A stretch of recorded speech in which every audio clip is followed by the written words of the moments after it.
এই শোনো না, আমাদের অন্ধবিশ্বাস চ্যানেলটি যারা এখনো সাবস্ক্রাইব করেননি প্লিজ সাবস্ক্রাইব করে দাও। আর অল্প কিছু সাবস্ক্রাইবার হলে 1,00,000 পরিবার হবে। সবাই প্লিজ সাবস্ক্রাইব এবং বেশি বেশি শেয়ার করে দাও প্লিজ।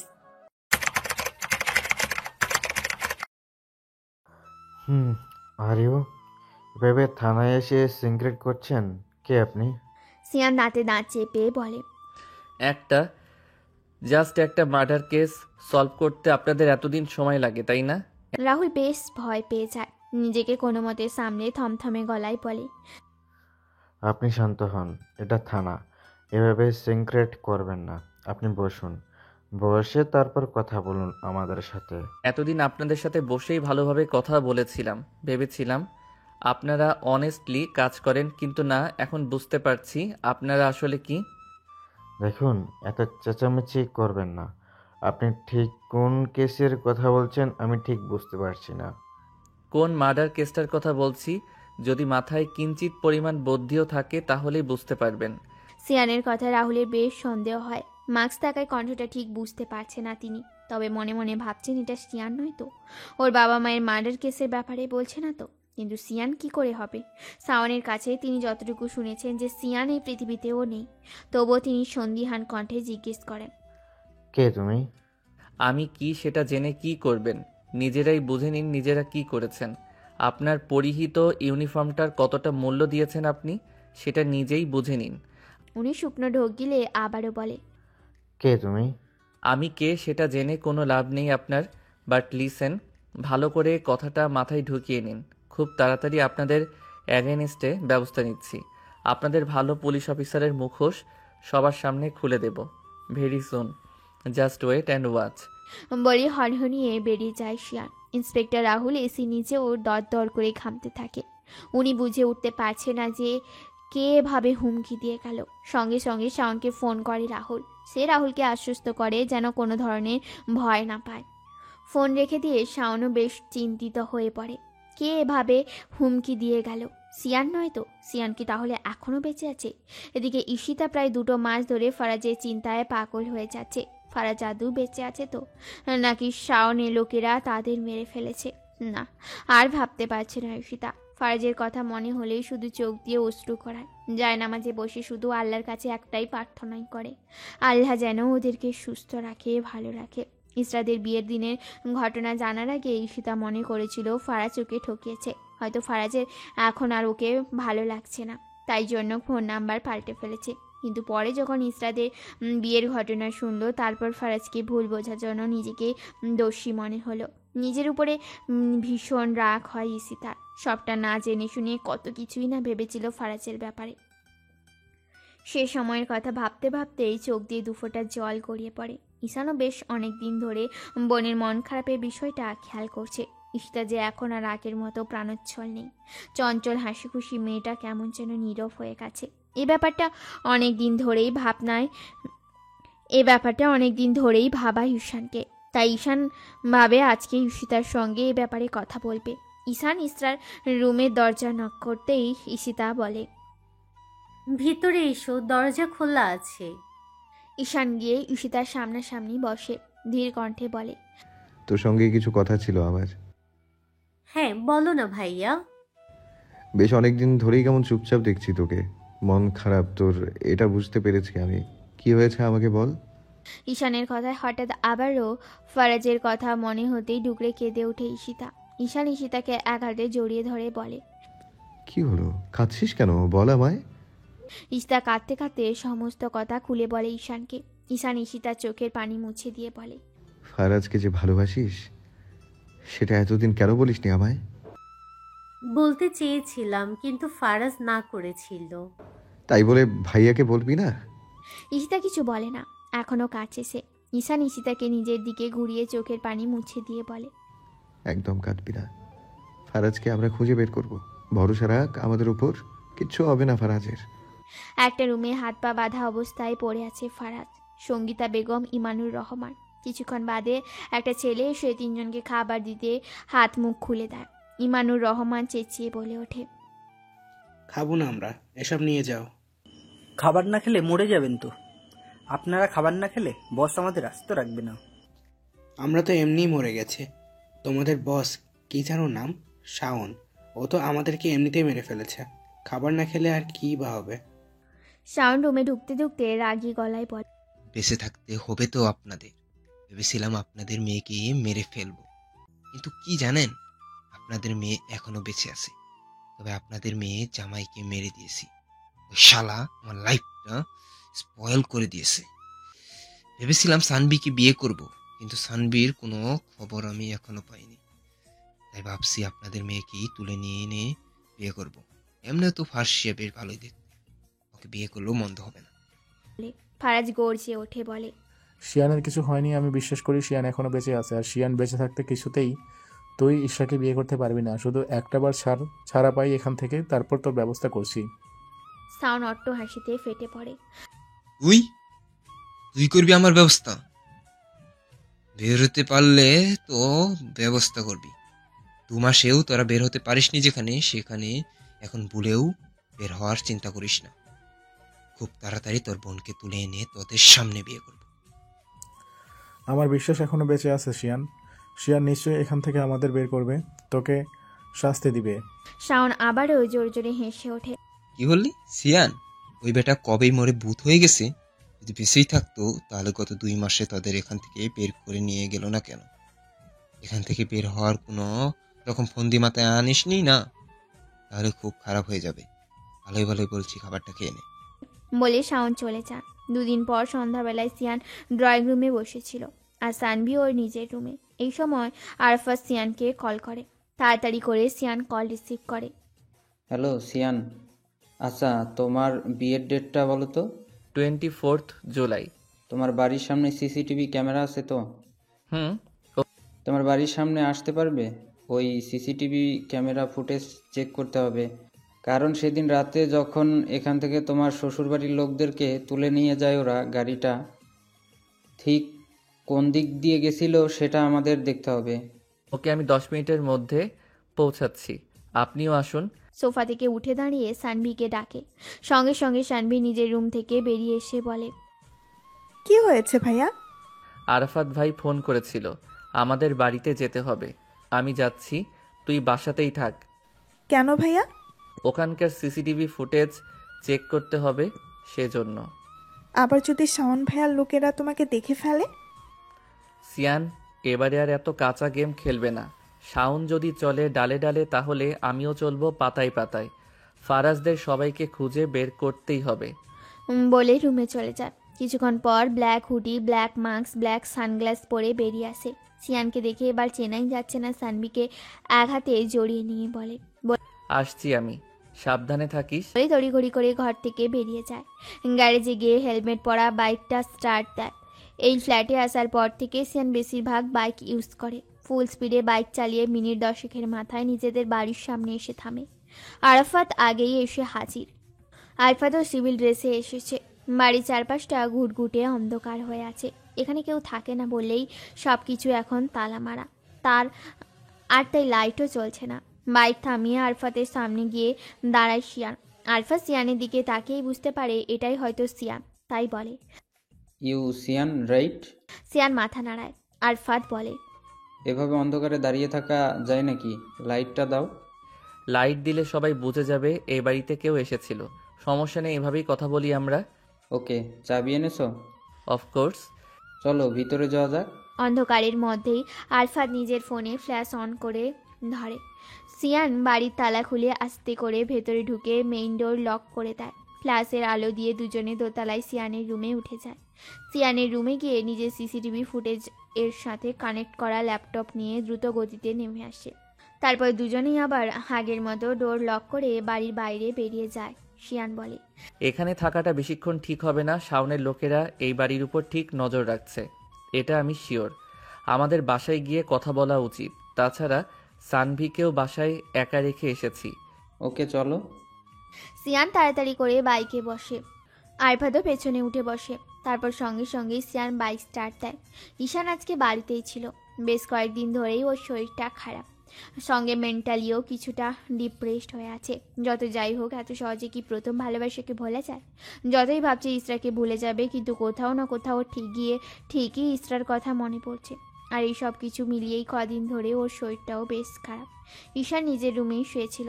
একটু আগেও ঈশিতা এসে ডেকেছিল সবার সঙ্গে একসঙ্গে নাস্তা করার জন্য। তখনও উঠে নাস্তা খায়নি।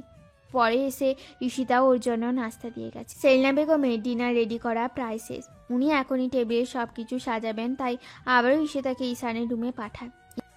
ভাইয়া ওঠো না, আসো খাবারটা খেয়ে যাও। তুই যা, আমি আসছি।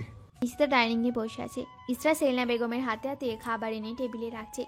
ঈশিতা ফোন স্ক্রল করছিল, এরই মধ্যে হঠাৎ সানভীর কল আসে। ভিডিও কল দেখে ঈশিতা কিছুটা অবাক হলেও মুচকি এসে রিসিভ করে।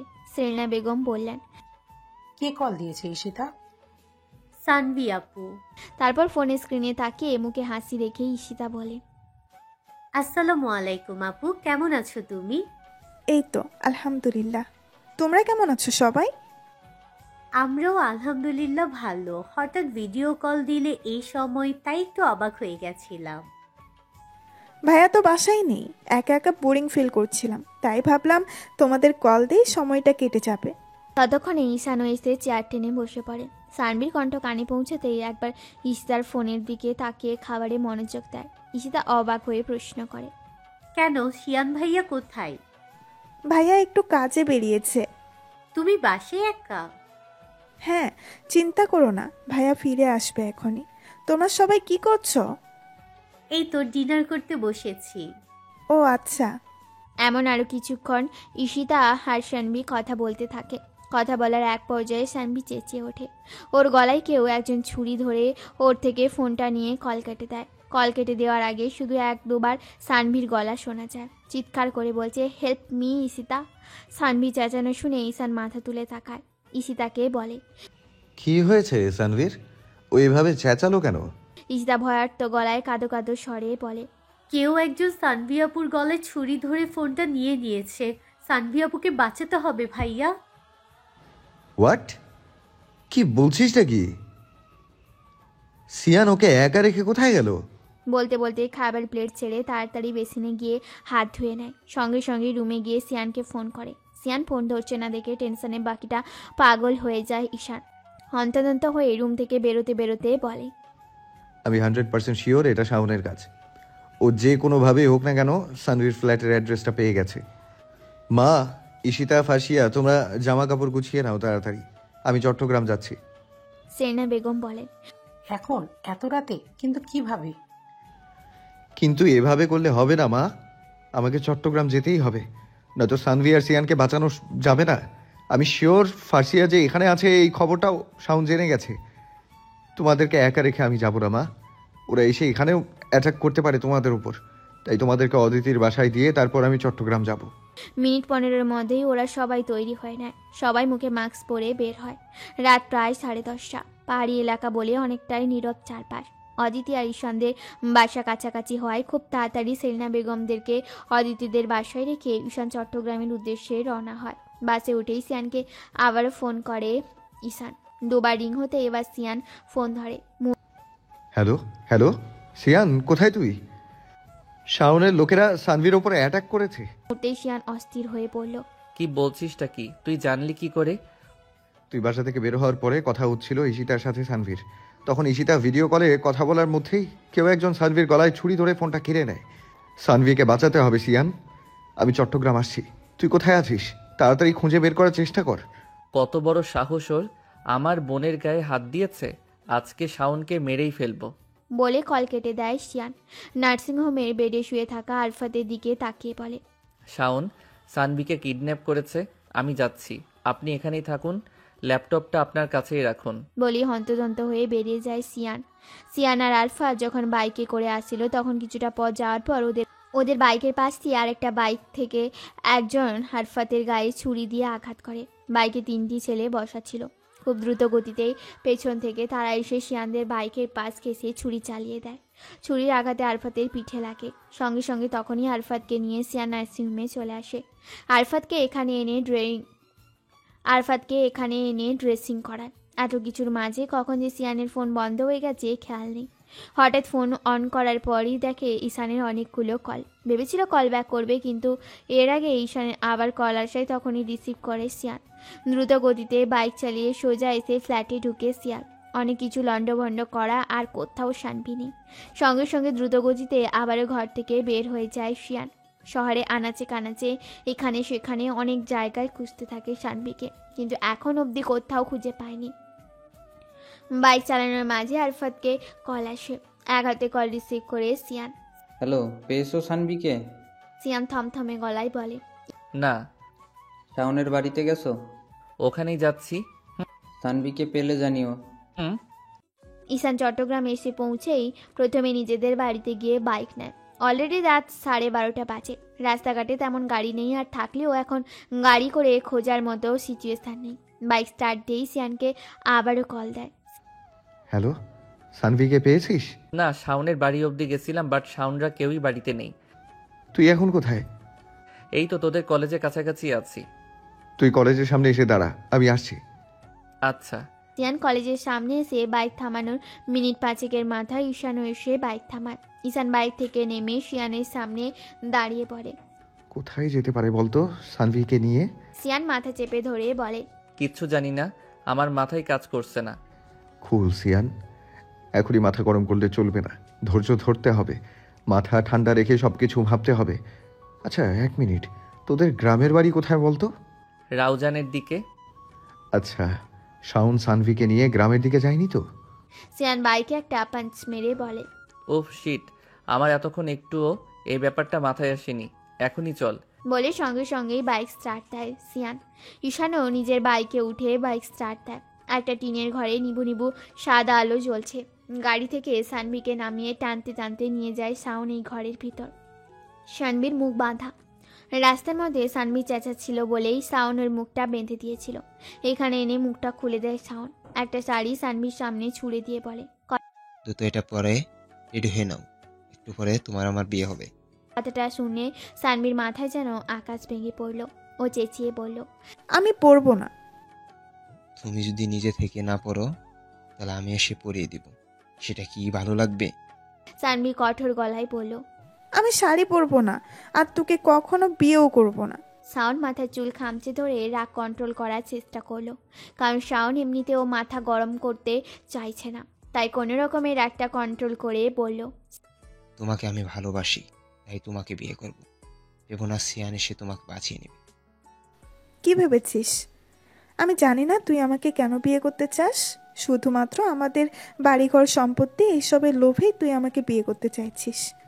এই জন্যই তুই আমার ভাইয়াকে মারার চেষ্টা করেছিলি, তারপর আমার ভাবিকেও।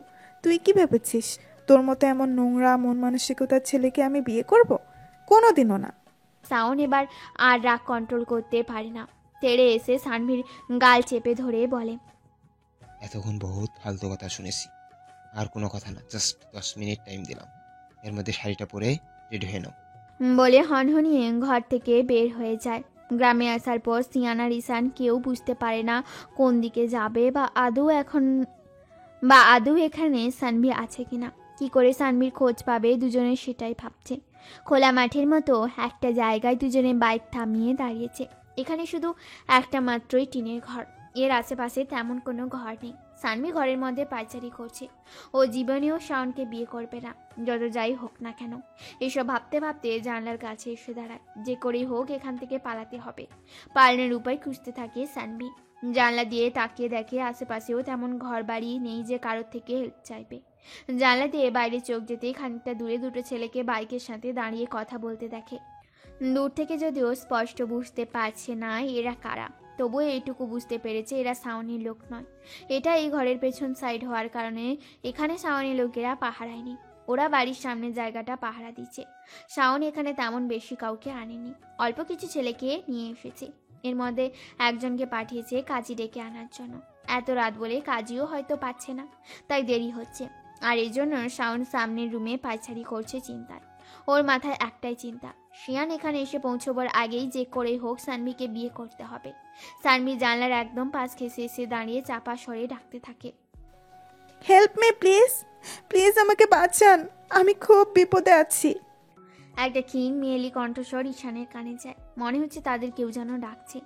আশেপাশে তাকিয়ে দেখতে লাগে। হঠাৎ চোখ যায় দূরের ওই টিনের ঘরের মধ্যে। ঈশান বুঝতে পারে সেই ঘরের জানালার থেকেই কেউ ওদেরকে ডাকছে। দূর থেকে মেয়েটার চেহারা স্পষ্ট বোঝা যাচ্ছে না, এই জায়গাটা বেশ অন্ধকার। ঈশান কোনো কিছু না ভেবেই ওই ঘরের দিকে দৌড়ে যায়। দৌড় দেয়। ঈশানকে হঠাৎ এভাবে ছুটে যেতে দেখে সিয়ানও ওর পেছন পেছন দৌড়ে আসে। কাছাকাছি আসতে ঈশান দেখতে পায় সানভিকে। আরও দ্রুত এগিয়ে আসে জানালার কাছে। সানভিও ঈশান আর শিয়ানকে দৌড়ে আসতে দেখে অবাক হয়ে যায়। বলে, ভাইয়া তোমরা এসেছো? শাওন আমাকে এখানে। সানভিকে কোনো বলার সুযোগ না দিয়ে শিয়ান বলে, এত কথা বলার সময় নেই, তোকে সেফলি বের করি আগে, তারপর কথা হবে। বলে এগিয়ে এসে জানলার গ্রিল জোরে চেপে ধরতেই খুলে যায়। তারপর সানভিকে জানলা দিয়ে বের করে আনে। গ্রিল খোলার সময় আওয়াজ হওয়ায় শাওনের লোকেরা পেছন সাইডে দৌড়ে আসে। সিয়ান ঈশানকে বলে, দ্রুত সানভিকে নিয়ে চলে যায় এখান থেকে, কুইক। ঈশান বলে। তুই যাবি না? মুহূর্তেই কিছু একটা ভাবতেই সিয়ানের চেহারা কঠিন হয়ে ওঠে। শক্ত গলায় বলে, আমার শাওনের সাথে অনেক হিসাব মেটাবার আছে, তুই যা এখান থেকে ওকে নিয়ে। ঈশান সানভির হাত ধরে দৌড়ে গিয়ে সানভিকে নিয়ে বাইকে উঠে বাইক স্টার্ট দিয়ে চলে যায়। পেছন পেছন শাওনের কয়েকটা ছেলে দৌড়াতে থাকে। রাত প্রায় 2টার মতো। গ্রামের রাস্তা ঘুটঘুটে অন্ধকার। ঈশান অন্ধকারের রাস্তা ঠিকমতো দেখতে না পারায় গ্রামের রাস্তা ছেড়ে জঙ্গলের মধ্য দিয়ে বাইক চালাতে শুরু করে। এই এলাকায় রাস্তা ঈশান ছিলেন না। আসার সময় শিয়ান সাথে ছিল, তাই সমস্যা হয়নি, কিন্তু এখন তো শিয়ানও নেই। বেশ খানিকটা যাওয়ার পর ওরা বুঝতে পারে একটা জঙ্গলের মধ্য দিয়ে যাচ্ছে। সানভি বলে, আমরা কোথায় যাচ্ছি? জানি না, তবে আপাতত ওদের হাত থেকে পালাতে হবে। তাই বলে এই জঙ্গলের মধ্যে দিয়ে? আমি এদিকে রাস্তা চিনি না, তারপরেও এই অন্ধকারে কিছুই দেখতে পাচ্ছি না। আমার খুব ভয় লাগছে। ভয় পেও না, আমি আছি তো। সানভি প্রত্যুত্তরে কিছু বলে না, তবুও মনে মনে ভীষণ ভয় পাচ্ছে সানভি। একেই এত রাত, তার উপর এই জঙ্গলের মধ্যে ওরা দুজন, আর ওদের পেছনে পেছনে জঙ্গলের মধ্যে দিয়ে ছেলেগুলো এখনও ধাওয়া করে বেড়াচ্ছে। বাইরে চেঁচামেচি শুনে সাউন্ড বেরিয়ে আসে। বাড়ির সামনে এখনো 4-5 জন ছেলে ছিল। সিয়ানকে দেখে সাউন্ড বলে, তুই এবার এসেছিস? এত বড় সাহস! কথাটা তো আমি তোকে বলবো, তোর এত সাহস হয় কি করে আমার বোনকে তুলে নিয়ে আসিস? বেশ করেছি, তুলে এনেছি। ওকে আমি বিয়ে করব।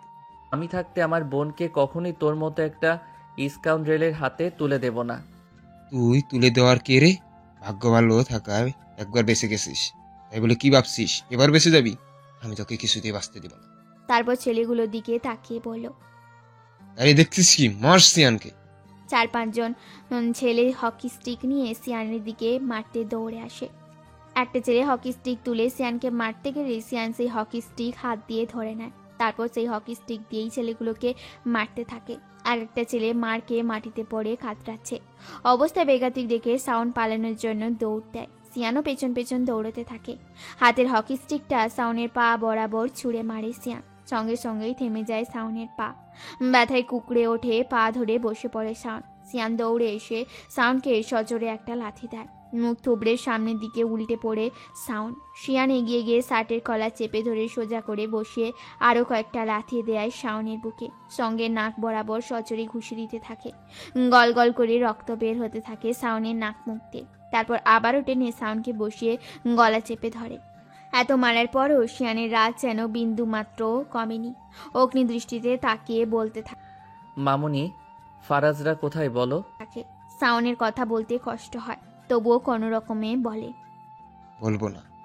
সঙ্গে সঙ্গে শাওনের নাকের উপর আরো কয়েকটা ঘুষি মারে শিয়াব। তারপর বলে, এতদিন যা খুশি তাই করেছিস, আজকে আর কোনো কথা হবে না। ভালোই ভালোই বল বলছি, ফারাজরা কোথায়? শাওনের শরীর নিস্তেজ হয়ে এসেছে, চোখ বন্ধ হয়ে আসছে, তবুও কোনো রকমে বলল, বলবো না। কি করবি? কি করব সেটা দেখতেই পাবি, বল বলছি, ফারাজরা কোথায়? শাওনের শরীর নেতিয়ে এসেছে। সঙ্গে সঙ্গে সেন্সলেস হয়ে মাটিতে লুটিয়ে পড়ে শাওন। মাটির উপরে হাত দিয়ে জোরে আঘাত করে সিয়ার। চোখে মুখে বিরক্তিকর রেখা দেখা যাচ্ছে। উঠে দাঁড়িয়ে এক হাতে টানতে টানতে শাওনকে নিয়ে বাইকে উঠিয়ে বাইক স্টার্ট দেয়। এদিকে ঈশান আর সানভি বাইকের পিছনে ছেলেগুলো অনবরত দৌড়ে আসছে।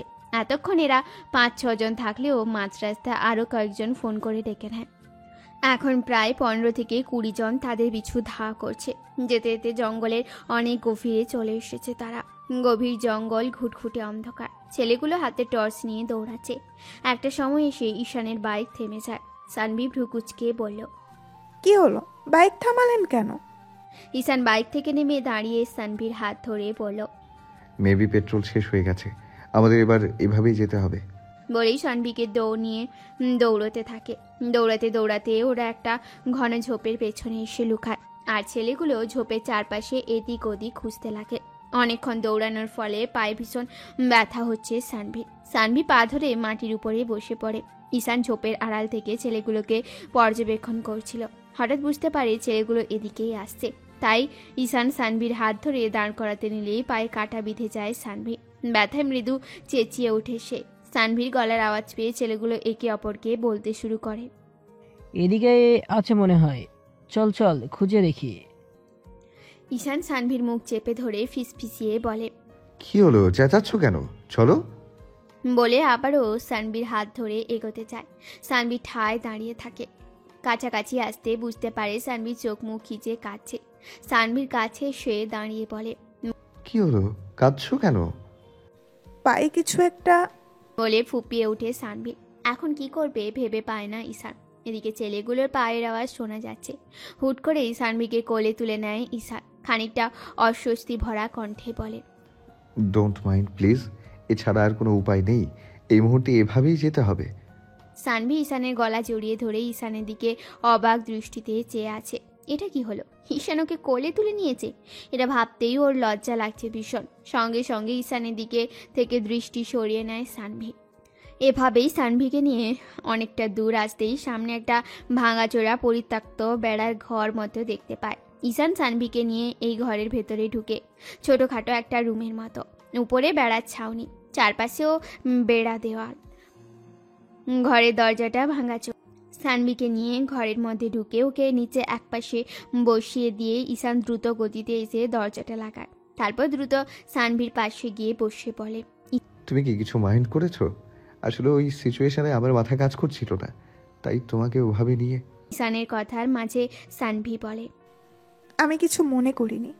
ঈশান সানভির পাটা নিজের দিকে টেনে এনে বলে, দেখি পায়ে কি হয়েছে। ফোনের ফ্ল্যাশ অন করে সানভির পায়ের উপর ধরে। একটা কাঁটা বিঁধে গেছে সানভির পায়ে। সঙ্গে সঙ্গে এক টান দিয়ে কাঁটাটা বের করে ঈশান। সানভি চোখ মুখ খিচে বন্ধ করে নেয়। পকেট থেকে একটা রুমাল বের করে সানভির পায়ে বেঁধে দেয় ঈশান। সানভি কিছুটা স্বাভাবিক হয়ে ঈশানের দিকে তাকিয়ে বলে, আমরা এখান থেকে যাব কি করে? আপাতত আজকে রাতটা এখানেই থাকতে হবে। ওরা যেভাবে আমাদের পিছু নিয়েছে, এখন এভাবে আর এখান থেকে বের হওয়া যাবে না। সকাল হোক, তারপর দেখি কি করা যায়। আমার ভাইয়ের জন্য ভীষণ টেনশন হচ্ছে। সানভি সিয়ানের কথা বলার সঙ্গে সঙ্গে সিয়ানকে ফোন করে ঈশান। সিয়ান বাইক চালাতে চালাতে ফোন রিসিভ করে বলে, হ্যালো, কোথায় তোরা? ঠিক আছিস তো? আমরা ঠিক আছি, চিন্তা করিস না। তুই কোথায় আছিস? আমি স্কাউন্ড্রেলের বাচ্চাটাকে নিয়ে যাচ্ছি। কোথায় নিয়ে যাচ্ছিস? সিয়ান আরও কিছু বলার আগে ঈশানের ফোনের চার্জ শেষ হয়ে বন্ধ হয়ে যায়। ঈশান ফোন পকেটে ঢুকিয়ে সানভির দিকে এগিয়ে এসে বলে, চিন্তা করো না, সিয়ান ঠিক আছে, বাড়িতে ফিরছে ও। সানভি একটা স্বস্তি নিঃশ্বাস ফেলল। এতক্ষণ সিয়ানকে নিয়ে অনেক চিন্তায় ছিল। ঈশান সানভির পাশে বসে পড়ে। বেশ ক্লান্ত লাগছে শরীর। অনেক দখল গেছে কি না।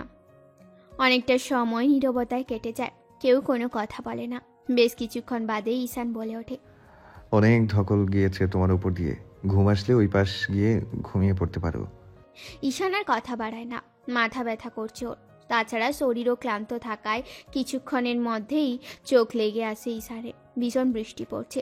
নিজেদের বাড়িতে আসে সিয়ান। দরজা খুলে সাউন্ডকে টানতে টানতে নিয়ে ড্রয়িং রুমের ফ্লোরে ছুঁড়ে মারে। সাউন্ডের এখনও জ্ঞান ফেরেনি। একটা গ্লাসে করে পানি এনে ঢকঢক করে খেয়ে নেয়। ভীষণ টায়ার্ড হয়ে আছে। সোফায় গা এলিয়ে দেয় সিয়ান। ফজরের আজান দিচ্ছে। সেরেনা বেগম নামাজ পড়ে নিলেন। সিয়ান ঈশানকে সারা রাত ধরে ফোন করেছিলেন, কেউ ফোন তোলেনি। সারা রাত এই টেনশন করতে করতে ঘুম হয়নি ওনার। ঈশিতা এসে বলে, ঘুমোবে না আম্মু? এদের চিন্তায় চিন্তায় রীতিমতো পাগল হয়ে যাচ্ছে আমি। কেমন আছে এরা? সানভিকে খুঁজে পেয়েছে কিনা কিছুই জানি না। আর তুই বলছিস ঘুমাতে? যা তো এখান থেকে, যা। ঈশিতা আর কিছু বলে না। বিনা বাক্যে সেখান থেকে চলে যায়। বাইরে এখনো বৃষ্টি হচ্ছে। ঈশান ঘরের মেঝেতে ঘুমাচ্ছে। আর ঈশানের পাশে বসে ঈশানকে দেখায় ব্যস্ত সানভি। রাতে সানভি আর ঘুমায়নি। ঈশান ঘুমানোর পর থেকেই ওর মাথার পাশে বসে ওকে দেখছে সানভি। মাথার চুলগুলো এলোমেলো হয়ে কপালের উপর পড়ে আছে। হলদে ফর্সা গালের চাপ দাঁড়িগুলো মানুষটার সৌন্দর্য যেন আরও বাড়িয়ে দিয়েছে। এই ঘুমন্ত অবস্থায়ও ভীষণ মায়াবী লাগছে দেখতে। হয়তো সানভি তাকে পছন্দ করে, সেজন্য তার কাছে আরও বেশি ভালো লাগছে। প্রতিটা মানুষের কাছেই তার ভালোবাসার মানুষটা যেমনই হোক না কেন, তার কাছে তাকেই সবচেয়ে বেশি সুন্দর আর সুদর্শন মনে হয়। বাইরে হালকা হালকা আলো ফুটেছে, ঘরের মধ্যেও বেশ অনেকটাই এখন আলো। সানভি ঈশানের দিকে ঝুঁকে ওকে দেখতে থাকায় ওর কিছুটা চুল ঈশানের চোখে মুখে পড়ে। খানিকটা নড়ে চড়ে ওঠে ঈশান। সানভি সঙ্গে সঙ্গে দূরে সরে যায়। ঘুম ভেঙে যায় ঈশানের। আস্তে আস্তে চোখ খুলে তাকায়। সানভিকে ওভাবেই বসে থাকতে দেখে উঠে বসে বলে, তুমি আর রাতে ঘুমাওনি? না।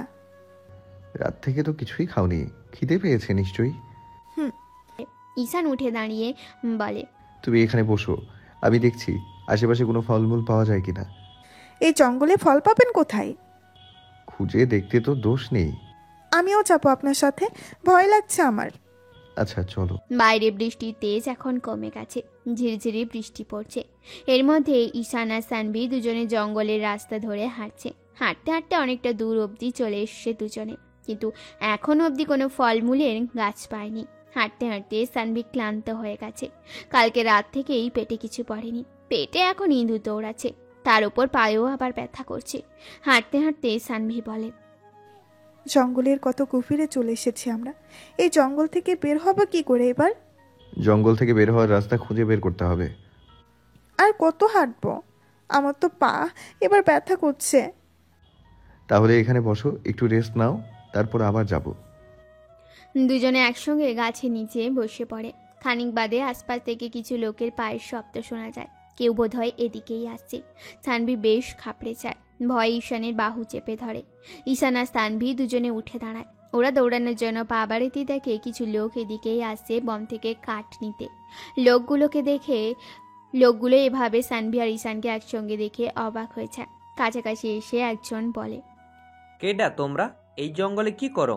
ঈশানও লোকটার উদ্দেশ্যে বলল, আমরা রাতের অন্ধকারে রাস্তা হারিয়ে এখানে চলে এসেছি আঙ্কেল। বের হওয়ার কোনো রাস্তা খুঁজে পাচ্ছি না, কিছু গুন্ডারা আমাদের পেছনে তাড়া করেছে। লোকগুলো কিছুক্ষণ একে অপরের মুখ চাচাই করে। এক দুজন লোকের ওদের কথা বিশ্বাস হয় না, কিন্তু প্রথমে এসে যে লোকটা ওদের সাথে কথা বলে সে লোকটা ঈশানের কথা বিশ্বাস করে।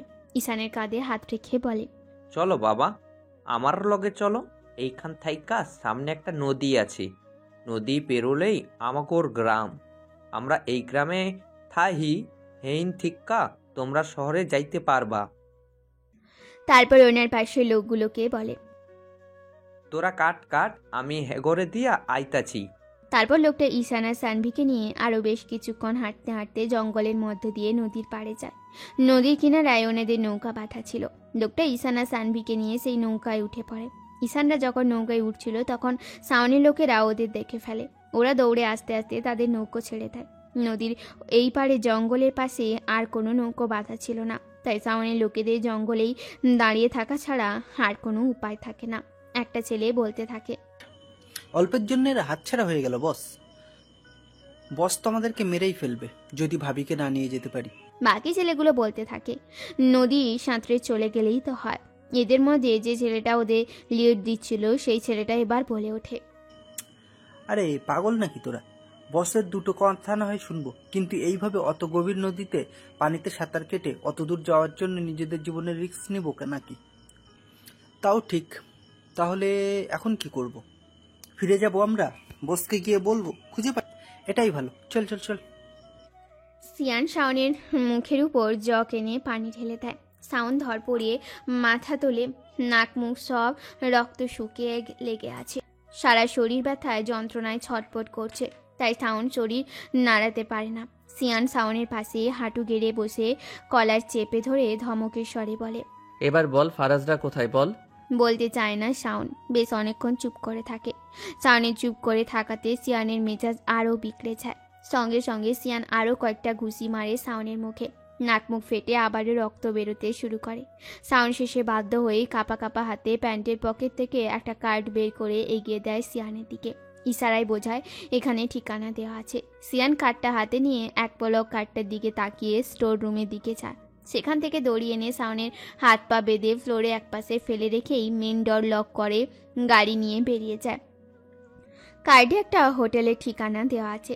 সিয়ান গাড়ি ড্রাইভ করে সেই ঠিকানা অনুযায়ী যায়। হোটেলে রিসেপশন গিয়ে কার্ডে লেখা রুমের চাবি চাইতে রিসেপশন বসা লোকটা বলে, এই রুমের চাবি দেওয়া যাবে না।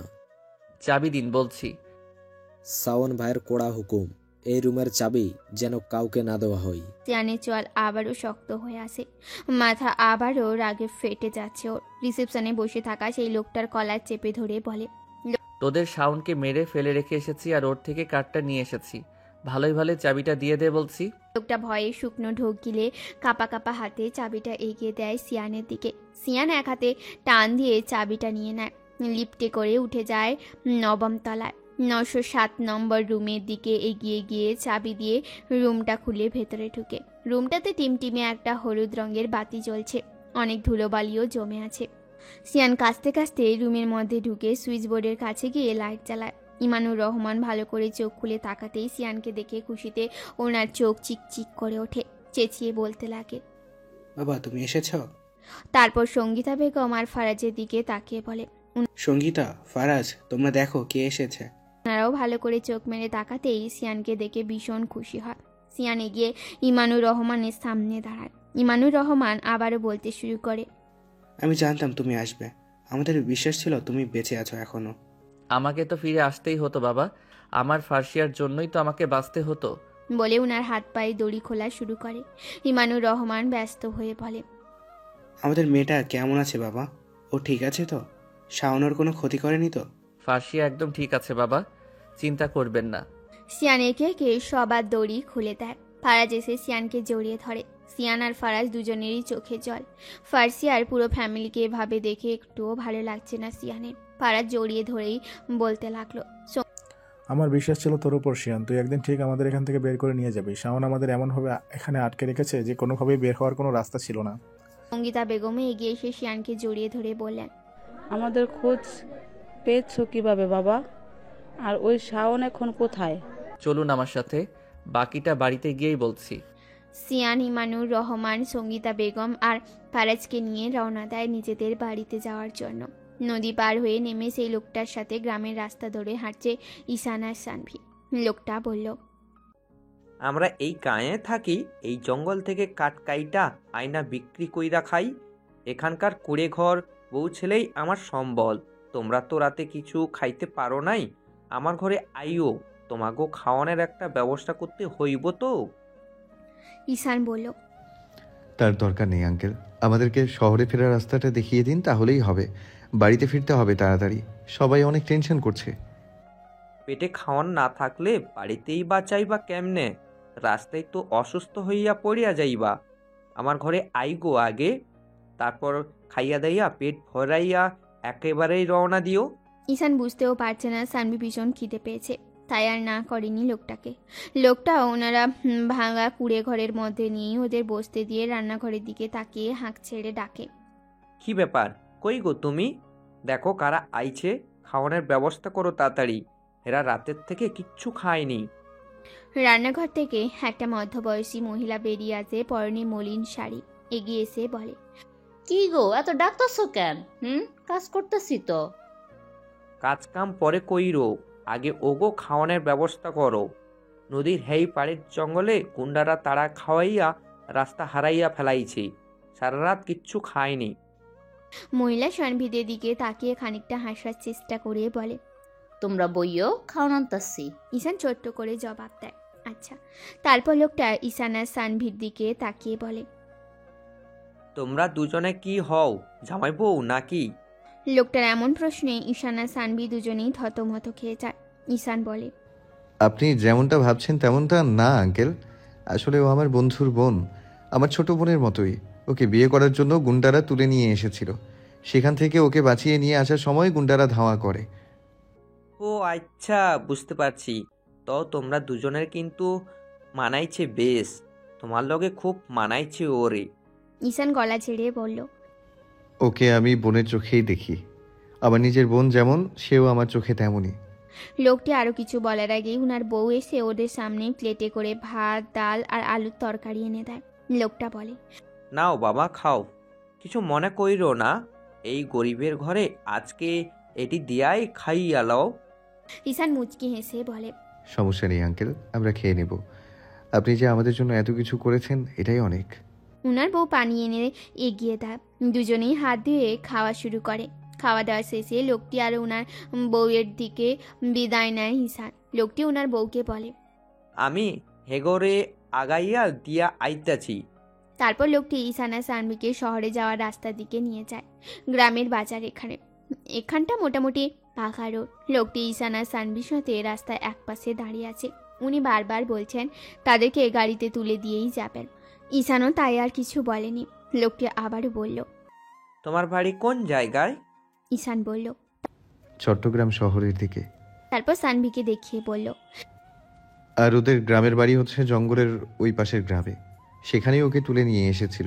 ওরাও চট্টগ্রাম শহরেই থাকে। ও আচ্ছা আচ্ছা, বুঝলাম। এইখান থেকে চট্টগ্রামের শহরে বাস যায়, তোমরা সেই বাস ধরেইয়া চইলা যাইতে পারবা। মিনিট 5 মধ্যেই বাস আসে। লোকটি বাসটাকে হাত দিয়ে থামায়। ঈশান আর সানভিকে নিয়ে বাসে উঠে পড়ে। ওদের বসার জন্য সিট ঠিক করে দিয়ে চলে আসার সময় ঈশান ডেকে বলে, আঙ্কেল, আপনাকে অসংখ্য ধন্যবাদ আমাদের এতটা হেল্প করার জন্য। আপনার এই উপকার কোনোদিনও ভুলবো না। ধন্যবাদ কইও না বাবা, তোমার পোলা মাইয়া হলেও আমি এরকম সাহায্য করতাম। তোমাগরেও আমার পোলা মাইয়া মনে কইরা সাহায্য করছি। ভালো থাইকো, আল্লাহ যেন তোমারে সহি সালামত নিয়ে পৌঁছায়। বলে ঈশানের থেকে বিদায় নিয়ে উনি নেমে যান বাস থেকে। সানভি লোকটার দিকে অদ্ভুত দৃষ্টিতে তাকিয়ে থেকেই বলে, এখনো পৃথিবীতে কিছু ভালো মানুষ আছে, তাই না? ঈশান সানভির দিকে তাকিয়ে ছোট্ট করে জবাব দেয়। প্রায় 2 ঘন্টা পর সানভি আর ঈশান চট্টগ্রামে এসে পৌঁছালো।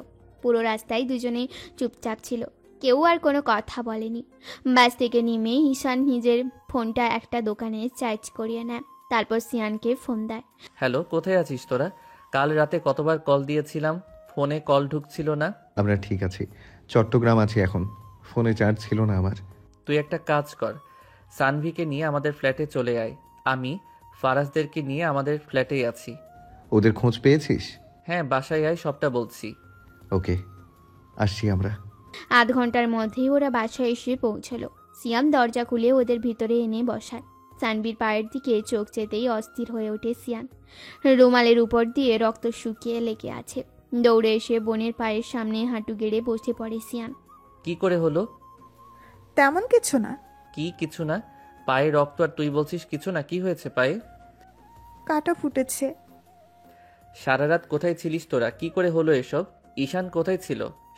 ঈশান কিছু বলার আগেই সানভি বলে, ওনার কোনো দোষ নেই, আর বেশি কিছু তো হয়নি আমার। সামান্য কাটাই তো সামান্য? এটাকে সামান্য বলছিস তুই? তুই জানিস না তোর গায়ে একটুখানি আঁচড় লাগলেও আমার কষ্ট হয়।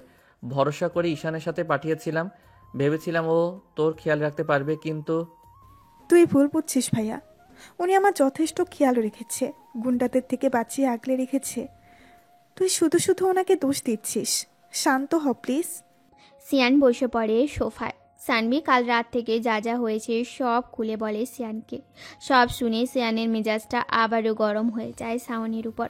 ওই শাওনের বাচ্চার জন্য ওর বোন আর বন্ধুকে এত কিছু পোহাতে হয়েছে। তবুও যথাসম্ভব রাগটা কন্ট্রোল করে সিয়ান ওদের বলে, যা গিয়ে ফ্রেশ হয়ে নে তোরা। ঈশান বলল, ফারাজরা কোথায়? ওরা ঘরে রেস্ট নিচ্ছে, তোরাও গিয়ে ফ্রেশ হয়ে রেস্ট নে। অনেক টায়ার্ড হয়ে আছিস, রুমে যা। ঈশান সানভি দুজনেই উঠে চলে যায় ফ্রেশ হতে। ফারাজদের নিয়ে ফিরে এসে সেলিনা বেগমকে ফোন দিয়ে ওদের খুঁজে পাওয়ার খবরটা জানায় সিয়াম। তবে ঈশান আর সানভির ব্যাপারে কিছুই বলেনি ওনাকে আর বাড়তি চিন্তায় ফেলতে চায়নি সিয়ান। বিকেলবেলা ড্রয়িং রুমে সবাই বসে আছে, সবাই গল্প গুজব করছে, শুধু সিয়ান ছাড়া। সিয়ান নার্সিংহোমে গেছে কারণ আরফাতকে রিলিজ দেবে আজকে। সানভি ইসরার বাবা মায়ের সঙ্গে গল্প করছে। এই সুযোগে ঈশান ফারাজকে আলাদা ডেকে নেন কথা বলার জন্য। ওরা দুজনে বারান্দায় দাঁড়িয়ে আছে। ঈশান ফারাজকে বলল, ঈশিতাকে বিয়ে করতে চাও? ঈশানের এমন প্রশ্নে অবাক হয়ে যায় ফারাজ, কি বলবে ভেবে পায় না। ঈশান ফের বলে, আমি জানি তোমাদের সম্পর্ক আছে, ঈশিতা আমাকে সবটা বলেছে। ঈশিতা তোমাকে খুব ভালোবাসে, কিন্তু আমার কথা হচ্ছে, তুমি সত্যি সত্যি আমার বোনকে ভালোবাসো তো? আমাদের 5 বছরের সম্পর্ক, তোমার বোনকে আমি সত্যি ভালোবাসি আর বিয়েও করতে চাই। এই কয়টা দিন ওর সাথে কথা বলা ছাড়া কীভাবে ছিলাম সেটা শুধু আমিই জানি। আর কয়েক মাস বাদে ঈশিতার HSC পরীক্ষা, ওর পরীক্ষা শেষ হলেই তোমাদের বিয়ের কথা পাকাপাকি করা হবে। আন্টি রাজি হবে তো? না হওয়ার কি আছে, আমরা সবাই জানি তুমি কেমন ছেলে, তাহলে না রাজি হওয়ার তো কোনো প্রশ্নই আসে না। সবচেয়ে বড় কথা, ঈশিতা যেখানে ভালো থাকবে আমরা সেখানেই ওর বিয়ে দেব। হাত ঘড়িতে টাইম দেখে নিল ঈশান, তারপর ফারাজকে বলল, শোনো, আমি এখন রাঙামাটি যাচ্ছি, কয়েকদিনের মধ্যে ট্রান্সফার নিয়ে একেবারে এদিকে চলে আসব। ওখানে আমারও আর মন টিকছে না। শিয়ান এলে তারপর যেতে পারতে। ওকে, ফোন করে বলে দেব, সমস্যা নেই। তুমি সবার খেয়াল রেখো। সিয়ান বোধ হয় রাতের দিকে ফিরবে। আমাদের ইশরা কেমন আছে? ইসরার নাম শুনে ঈশানের মনের কোণে কেমন একটা চিনচিনে ব্যথা অনুভূত হলো। পরক্ষণে নিজেকে সামলে নিয়ে বলল, তোমার বোন ভালো আছে, কিছুদিনের মধ্যেই ওদের সবাইকে নিয়ে ফিরছি। তবে হ্যাঁ, আমি যে ট্রান্সফার নিয়ে চলে আসব কিছুদিনের মধ্যে, এই কথাটা কেউ যেন না জানতে পারে। তোমাকেই জানিয়ে গেলাম, ওদের সবাইকে সারপ্রাইজ দিব। ফারাজ মাথা নাড়িয়ে হেসে বলল। আচ্ছা ঠিক আছে। ঈশান ড্রয়িং রুমে এসে সবার উদ্দেশ্যে বলল, আন্টি, আঙ্কেল, সানভি, আমাকে রাঙামাটি ফিরতে হবে, কাজ আছে। সানভি অবাক হয়ে পড়ল। আজই চলে যাবেন? হ্যাঁ, ইম্পর্টেন্ট কাজ আছে। ভাইয়া এলে যেতে পারতেন। সিয়ামকে ফোন করে বলে দিব আমি। তুমি আর ফারাজ আন্টি আঙ্কেলের খেয়াল রেখো, আসছি আমি। ইমানুর রহমান আর সঙ্গীতা বেগমের থেকে বিদায় নিয়ে ঈশান বেরিয়ে পড়ে হসপিটাল থেকে আরফাতকে রিলিজ করে বাড়িতে পৌঁছে দিতে চায় শিয়ান, কিন্তু আরফাত জানায় ও একদম ঠিক আছে, এখন সিয়ানের সাথে ওই বাড়িতে যাবে। তাই সিয়ান আরফাতকে নিয়ে একসঙ্গে ওই বাড়িতে যায়। এখানে দুজন লোক রেখে গিয়েছিল শিয়ান সাউনকে পাহারা দেওয়ার জন্য। বাড়িতে ঢুকেই প্রথমে সাউনের সামনে গিয়ে দাঁড়িয়ে বলে, থানার পুলিশ অফিসারদেরকে টাকা খাইয়ে আমার বাবা মার মার্ডার কেসটা অফ করে রেখেছিস। আমি 100% শিওর আমার বাবা মায়ের মৃত্যুতে তোর হাত আছে। তুই ইচ্ছে করে মার্ডার করিয়েছিস আমার বাবা মাকে। আরফাত অবাক হয়ে বলে, মানে কি বলছো কি তুমি সিয়ান? শাওন আঙ্কেল আন্টিকে খুন করেছে? আমি ঠিকই বলছি ভাইয়া, আমি 100% শিওর এই শাওন এটা করেছে। শাওনই টাকা দিয়ে পুলিশ অফিসারদের মুখ বন্ধ করে রেখেছে, কেউ যেন বাবা মায়ের কেসটা নিয়ে কোনো রকম সঠিক তথ্য না দেয়। শাওনের চোখে মুখে তখন ভয়ের ছাপ স্পষ্ট। তার মানে সিয়ান সবকিছু জেনে গেছে, এবার কি হবে? এসব ভেবে ভয় শুকনো ঢোক গিলে শাওন। সিয়ান এগিয়ে এসে শাওনকে টেনে দাঁড় করায়, চিৎকার করে বলতে থাকে, বল কেন করলি এসব? বল কি ক্ষতি করেছিল আমার বাবা মা তোর? আমার বাবা মাকে কেন মারলি তুই? কেন আমার বাবা মাকে আমার কাছ থেকে দূরে সরালি কেন? শাওন কিছু বলছে না দেখে ইচ্ছে মতো মারতে শুরু করে শাওনকে। আরফাত বেশ কয়েকবার আটকাতে চায় সিয়ানকে, কিন্তু সিয়ানের সঙ্গে পেরে উঠছে না সে। সিয়ানের মনে তীব্র রাগ ক্ষোভ সব শাওনের উপর ঝাড়ছে। একটা সময় সিয়ান শাওনকে ছেড়ে দিয়ে মাটিতে বসে পড়ে। শাওনও ফ্লোরে এক পাশে পড়ে যায়। আরফাতের বেশ রাগ লাগছে শাওনের উপর। এত বড় একটা ক্রাইম করে এখনও সে পার পেয়ে যাচ্ছে। আরফাত দ্রুত গতিতে এগিয়ে এসে শাওনের গলা চেপে ধরে। বল কেন করেছিলি এসব? আঙ্কেল আন্টিকে মারলি কেন তুই? আমি মারিনি, বিশ্বাস করুন। বিশ্বাস? বিশ্বাস তোকে কে করবে? আমি জানি সব কিছু জেনে শুনেই সিয়ান তোর বিরুদ্ধে আঙুল তুলেছে। সত্যি করে বল, সেদিন কি কি ঘটেছিল? কেন মেরেছিলি ওর বাবা মাকে? শাওন বলতে চায় না, চুপ করে থাকে। আরফাত আরও জোরে গলা চেপে ধরে বলে, বল কি করছিলি সেদিন তুই? অন্তত জোরে শাওনের গলা চেপে ধরায় শাওন কাশতে শুরু করে। আরফাত ওর গলা ছেড়ে দেয়, ধমকে ওঠে বলে, বল কি হয়েছিল সেদিন? শাওন কাশি থামিয়ে কোনো মতে কথা বলা শুরু করে। 4 বছর আগে সেদিন যখন সিয়ানের বাবা মা ওনার বন্ধু ছেলের বিয়ের রাত থেকে ফিরছিল, তখন প্রায় অনেকটা রাত হয়ে যায়। সমস্ত সম্পত্তি নিজেদের দলিলে নেওয়ার জন্য সিয়ানের বাবা মাকে খুন করার প্ল্যান করি আমি আর আমার বাবা মা মিলে। রাস্তায় কয়েকজন লোককে ঠিক করে রেখেছিলাম ওনাদের খুন করার জন্য। ওনারা ফেরার পথে ওনাদের গাড়ি আটকে তারা ওনাদের গাড়ি থেকে নামায়, লাঠি দিয়ে জুড়ে আঘাত করে তাদের মাথায়। এতে ওনারা সেখানে মারা যায়। তারপর ওনাদের গাড়ি সহ ওনাদেরকে গাড়ির মধ্যে এমনভাবে রাখা হয় যেন মনে হয় এখানে কোনো অ্যাক্সিডেন্ট হয়েছে। তারপর তারা সেখান থেকে চলে আসে। আরাফাত চেঁচিয়ে বলে, তাদের পাঠিয়েছিল ওনাদের খুন করার জন্য? সিয়ানের খুব কাছের তারা। মোটা অঙ্কের টাকা দিয়ে ওদের ভাড়া করেছিলাম। এমনকি সিয়ানের বিয়ের দিন তারাই আমাকে ওই বাড়িতে ঢুকতে সাহায্য করেছিল। আরফাত ফের চেঁচিয়ে বলে ওঠে, ওরা কারা ছিল? নাম বল তাদের। সিয়ান এবার উঠে দাঁড়িয়ে এগিয়ে এসে শাওনকে ইচ্ছে মতো লাথি মারতে শুরু করে। কারা ওরা? কোথায় আছে বল? সব কটাকে জানে মেরে ফেলবো আমি। জানি না আমি। মাথাটা গরম করাস না আমার। তুই সব কিছুই জানিস, বল ওরা কোথায়। তারপর শাওন ওরা কোথায় আছে সেটা বলে। আরফাদ আর সিয়ান শাওনকে টানতে টানতে নিয়ে গাড়ির ব্যাক সিটে ফেলে ওর হাত পা পেতে দেয়। ড্রাইভিং সিটে বসে শাওনের ঠিকানা অনুযায়ী যাওয়ার জন্য গাড়ি স্টার্ট দেয় সিয়ান। প্রায় 2 ঘন্টা পর ওরা এসে মিরসরাই পৌঁছালো। আসার সময় সিয়ানের অগোচরে আরফাদ পুলিশ ফোর্সকে ইনফর্ম করে দিয়েছিল এখানে চলে আসার জন্য, কারণ সিয়ান যদি জানতে পারে পুলিশদেরকে বলা হয়েছে আসতে, তাহলে সে হয়তো বা দ্বিমত করতে পারে। গাড়ি থেকে নেমে শাওনকে গাড়ি থেকে টেনে নামায় সিয়ান। শাওনের দেখানো পথ অনুসারে ওরা একটা বিল্ডিংয়ের দিকে এগোতে থাকে। বিল্ডিংয়ে ঢুকে ড্রয়িং রুমের দিকে যাওয়ার জন্য বলে শাওন। ড্রয়িং রুমের মধ্যে কিছু ছেলে দাঁড়ানো ছিল। তারা শাওনকে এই অবস্থায় দেখে বলে, আপনার কি হলো? এই অবস্থা কি করেছে? তারা তখনও সিয়ানকে তেমন একটা খেয়াল করেনি। সিয়ান শাওনের দিকে ক্ষিপ্ত দৃষ্টিতে তাকিয়ে কলার চেপে ধরে বলে, কোথায়? ডাক তোরই লোকদের, আজকে সবকটাকে এখানেই জ্যান্ত পুঁতে দেব। শাওন ওই ছেলেগুলোর দিকে তাকিয়ে বলল, উপর থেকে ওদের দুজনকে নেমে আসতে বল। ছেলেগুলো শাওনের কথা শুনে আহামকের মতো চেয়ে রইল। সিয়ানের কথায় এভাবে শাওন ভয় পাচ্ছে সেটা দেখেই ছেলেগুলো অবাক হয়ে গেল। শাওন হাত পায়ের ব্যথার ঠিক মতো দাঁড়াতে পারছে না।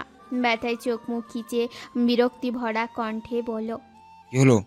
ডাক ওদের দুজনকে। ছেলেগুলো দৌড়ে দোতলার সিঁড়ি বেয়ে উপরে উঠে গেল। একটা রুমে গিয়ে দুজন ছেলেকে বলল, শাওন ভাই এসেছে, সঙ্গে আরো 2 জন সহ। নিচে ডাকছে আপনাদের। তোরা নিচে যা, আসছি আমরা। ছেলেগুলো মিনিট 5 পর নিচে আসার জন্য রুম থেকে বের হলো। সিঁড়ি দিয়ে নিচে নামার সময় ছেলে দুটোর দিকে চোখ যেতেই সিয়ান ভীষণ অবাক হলো। অবাক হওয়া কণ্ঠে বলল, জিহাদ, সাজিদ তোরা? জিহাদ আর সাজিদের চোখ সিয়ানের দিকে পড়ল। জিহাদ ব্যঙ্গাত্মক স্বরে বলল, তুই এসেছিস, বেঁচে আছিস, তাহলে আমাদের এখানে মারার জন্য এলি? আমি কখনো ভাবতে পারিনি তোরা এমনটা করবি। তোদের নিজের সবচেয়ে কাছের বন্ধু ভাবতাম, কখনো ভাবিনি তোরাই আমার বাবা মাকে খুন করেছিস। কি করে পারলি এমন বিশ্বাসঘাতকতা করতে আমার সাথে? কি করে পারলি এমন করতে? আমার বাবা মা তোদের কি ক্ষতি করেছিল বল? তোর বাবা মা আমাদের কোনো ক্ষতি করেনি রে। শাওনের থেকে টাকা নিয়ে তাকে এই কাজটা করেছিল। শাওন বলেছিল যে তোর বাবা মাকে মারলে তোদের সম্পূর্ণ পার্টি নিজেদের দখল নেওয়ার পর শাওন আমাদের এখান থেকে 50-50% সম্পত্তি লিখে দিবে। তুই পার্টিটার জন্য তোর বাবা মাকে দুনিয়া থেকে সরিয়ে দিয়েছি। পরে শাওন বলেছিল সম্পদগুলো নাকি তোর নামে লেখা, তাই তোর বিয়ে দিনে তোকে চেয়েছিলাম দুনিয়া থেকে সরিয়ে দেওয়ার জন্য। সেদিন তোর বাড়িতে ঢুকার জন্য শাওনকে আমরা হেল্প করেছিলাম। তোর ভাগ্য ভালো, সেদিন যাত্রায় বেঁচে গিয়েছিস। এবার আমাদের এখান থেকে তোকে কে বাঁচাবে সিয়ান? বলেই জিহাদ হাতে একটা পিস্তল নিয়ে সিয়ানের মুখ বরাবর শ্যুট করার জন্য ধরে। সিয়ান ঝড়ের গতিতে দৌড়ে গিয়ে জিহাদ আর সাজিদের মারতে শুরু করে। হাতের কবজি চেপে ধরে হাত থেকে পিস্তলটা নিয়ে নেয়। তারপর মাটিতে ফেলে দিয়ে লাথি মারতে শুরু করে। এখানকার ছেলেগুলো দূরে দাঁড়িয়ে দেখছে, কেউ আগানোর সাহস পাচ্ছে না। সিয়ান জিহাদের দিকে পিস্তল ধরে বলা শুরু করে, তোদের নিজের খুব কাছের মনে করতাম। ভেবেছিলাম বিপদে আপদে আর কাউকে পাশে পাই বা না পাই, তোদের অন্তত পাবো। কিন্তু সেই তোরাই আমার সঙ্গে এভাবে বিশ্বাসঘাতকতা করলি। আর তোদের মতো বিশ্বাসঘাতকদের আমি কখনোই এই পৃথিবীতে বাঁচতে দেব না। আমার মা বাবার খুনিদের নিজ হাতে না মারা পর্যন্ত আমার শান্তি নেই। তোদের আজ আমার হাত থেকে কেউ বাঁচাতে পারবে না, কেউ না। এসব বলার সময় সিয়ানের মুখ জুড়ে জিহাদ আর সাজিদের প্রতি তীব্র ঘৃণা দেখা যাচ্ছিল। ওদের দিকে পিস্তল ধরে শ্যুট করতে যাবে এমন সময় আরফাত এসে সিয়ানকে জোর করে টেনে সরাতে চায়। কি করছো কি তুমি? ওদের খুন করে জেলে যাবে তুমি? ওদের খুন করে যদি জেলে যেতে হয় তবে তাই যাব। তবুও আমার বাবা মার খুনিদের আমি এইভাবে ছেড়ে দেব না। যদি আমার মৃত্যুদণ্ড হয় তাও হোক। পাগল হয়েছো তুমি? একটাবারও তোমার ফ্যামিলির কথা মনে পড়ছে না? বলে যেও না তোমার সঙ্গে ফার্সিয়ার জীবন জড়িয়ে আছে। ওর জীবন নিজের জীবনের সঙ্গে জড়িয়ে রেখে একটাবারও মনে হচ্ছে না তুমি মরে গেলে ওর কি হবে, তোমার বোনের কি হবে, কিভাবে কি নিয়ে থাকবে ওরা? ফার্সিয়ার শানভির কথা মনে হতে হাত থেকে পিস্তল হালকা হয়ে গেল সিয়ানের। জিহাদ আর সাজিদ ততক্ষণে উঠে দাঁড়িয়েছে। জিহাদ এগিয়ে এসে সিয়ানের থেকে পিস্তলটা টেনে নিয়ে আবারও সিয়ানের সামনে ধরল। জিহাদ শ্যুট করতে যাবে এমন সময় আরফাত সিয়ানকে টেনে সেখান থেকে সরিয়ে আনে। আর গুলিটা গিয়ে লাগে শাওনের মাথায়। শাওন মাথা চেপে ধরে মাটিতে লুটিয়ে পড়ে। জিহাদ অবাক হয়ে তাকিয়ে আছে। কি করলো সেটা? বাড়ি দরজার সামনে পরপর কয়েকটা পুলিশের গাড়ি এসে থামলো। পুলিশ দেখে সিয়ান অনেকটা অবাক হয়ে যায়। অবাক দৃষ্টিতে আরফাতের দিকে তাকাতেই আরফাত চোখ দিয়ে আশ্বস্ত করে। জিহাদ আর সাজিদ দৌড়ে পালানোর চেষ্টা করে। ততক্ষণে পুলিশরা জিহাদ আর সাজিদকে ধরে ফেলে। পুলিশ অফিসার আরফাতের সামনে এসে স্যালুট দিয়ে বলে, থ্যাংক ইউ স্যার, সঠিক সময়ে সঠিক জায়গায় আমাদের ইনফর্ম করার জন্য। It's my duty officer. সেই পুলিশ অফিসারটা অন্যান্য পুলিশ অফিসারদের উদ্দেশ্যে বলে, অ্যারেস্ট করে নিয়ে যাও ওদের, আর ডেড বডিটা পোস্টমর্টমের জন্য গাড়িতে তোলো। Okay sir. তারপর আরফা সিয়ানকে নিয়ে সেখান থেকে বেরিয়ে আসে। বেশ রাত হয়ে যাওয়ায় ওদের বাড়ি ফিরতে ফিরতে ওদের দেরি হওয়ার কারণে সানভি চিন্তায় অস্থির হয়ে ওঠে। অনেকক্ষণ যাবৎ সিয়ানকে ফোনে ট্রাই করে যাচ্ছিল, কিন্তু সিয়ানের ফোন সুইচ অফ আর কারণে আরও বেশি টেনশন হচ্ছিল সানভির। ফারাজরা সকালে ড্রয়িং রুমে বসে আছে। সঙ্গীতা বেগম সানভির উদ্দেশ্যে বললেন, সিয়ান কোথায় গেছে বলো তো, এত দেরি হচ্ছে কেন? জানি না আন্টি, খুব টেনশন হচ্ছে আমার। ওরা দরজা খুলেই অপেক্ষা করছিল। হঠাৎ সিয়ান আর আরফাতকে দরজা দিয়ে ঢুকতে দেখেই ফারাজ বলে ওঠে, ওই তো শিয়ানরা এসে গেছে। সানভি দৌড়ে এসে বলল, কোথায় ছিলি ভাইয়া? আরফাত ঢুকতে ঢুকতে বলল, আগে ভেতরে যাওয়া যাক, তারপর সবটা বলছি। আরফাতকে দেখে সানভি চিনতে পারে না। সিয়ান আর আরফাত গিয়ে একপাশে সোফায় বসে। সিয়ানই বলা শুরু করে, উনি হচ্ছেন আরাফাত ভাই, বাবার বন্ধুর ছেলে। এবার সানভি বুঝতে পারে সিয়ান এতদিন কার কথা বলছিল। তারপর সিয়ান এতক্ষণে সমস্ত ঘটনা ওদের খুলে বলে। সবাই একটা স্বস্তি নিঃশ্বাস পেলে অন্তত এইসব শত্রুদের ঝামেলা তো শেষ হয়েছে। খানিকটা থেমে সিয়ান আবারও বলে, আরাফাত ভাই অনেকটা হেল্প করেছেন আমাকে। আরাফাত ভাই না থাকলে আজকে এত কিছু সম্ভব হতো না। আরফাত বলল, আঙ্কেল আমার বাবার মতো ছিল, তোমাকে আর সানবিকেও আমি আমার ছোট ভাই বোনের চোখে দেখি। তোমাদের বিপদে সাহায্য করব না কাকে করব বলো তো?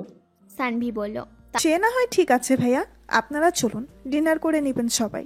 তারপর সঙ্গীতা বেগম আর সানভি হাতে হাতে সমস্ত কিছু ডাইনিং রুমে এসে সাজায়।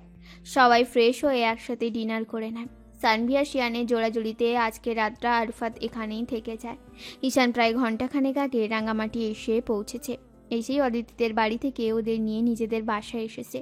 কিছুক্ষণ রেস্ট নিয়ে এখন ডিনার টেবিলে বসে আছে সবাই। সেলিনা বেগম সবাইকে খাবার সার্ভ করে দিচ্ছে।